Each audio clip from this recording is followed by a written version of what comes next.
Santau dan sihir, punca rezeki bocor tanpa sedar. Okey tuan semua. Sekarang ni ramai orang mengeluh tuan semua. Rezeki sempit, duit cepat habis, bisnes merosot, pelanggan menjauh. Kita bekerja keras tetapi hasilnya seakan-akan entah ke mana. Kadang-kadang bukan kerana salah urusan kewangan. Mungkin kita dah pandai buat urusan kewangan, tetapi kerana rezeki kita tidak dibocorkan oleh unsur gaib. Ini kita takut. Rezeki kita dibocorkan oleh unsur gaib, santau dan juga sihir tuan semua.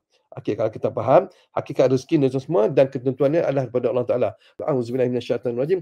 Wa ma min dabbatin illa fil ardi illa 'ala Allahi rizquha. Allah Taala beritahu dalam Quran tuan semua, dan tidak ada satu pun makhluk yang melata di muka bumi ni tuan semua melainkan Allah Taala lah yang menanggung segala rezekinya. Allah Taala beritahu dah tuan dalam Quran. Wujud ke sihir dan santau ni ramai kadang orang moden sekarang ni. Wujud ke sihir santau? Wujud tuan semua. Memang wujud. Allah Taala dah sendiri dah tegaskan dalam Al-Quran tu semua. Dah tegas dah. Nabi Sulaiman tidak kufur, tetapi syaitanlah yang kufur. Mereka mengajarkan manusia sihir.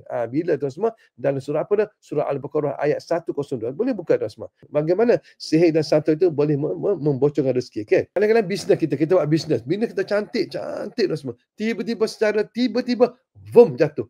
Tanpa sebab yang logik. Tiba-tiba. Yang kedua, pelanggan hilang minat. Tiba-tiba tuan semua. Ni Ustaz cerita tu terang tuan semua. Yang ketiga tuan semua, badan. Kita rasa lesu, rasa malas, mudah nak marah, bergaduh suami isteri, bergaduh di kedai pun bergaduh, di rumah pun bergaduh, muncul macam-macam dan tidak boleh fokus dalam bisnes kita, dalam pekerjaan kita. Itu salah satu juga. Keempat semua, rezeki datang tapi cepat hilang. Datang, pop hilang. Dapat hilang cepat. Dapat hilang cepat. Seperti air dalam bekas yang bocor.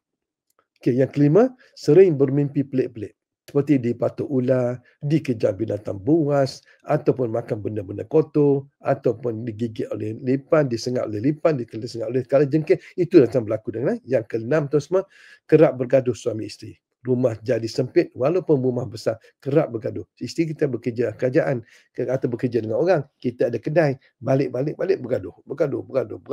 Itulah itu semua. Ini adalah salah satu pada 6 kali adalah salah satu perkara-perkara yang menyatakan masalah sihir dan santau membocorkan rezeki.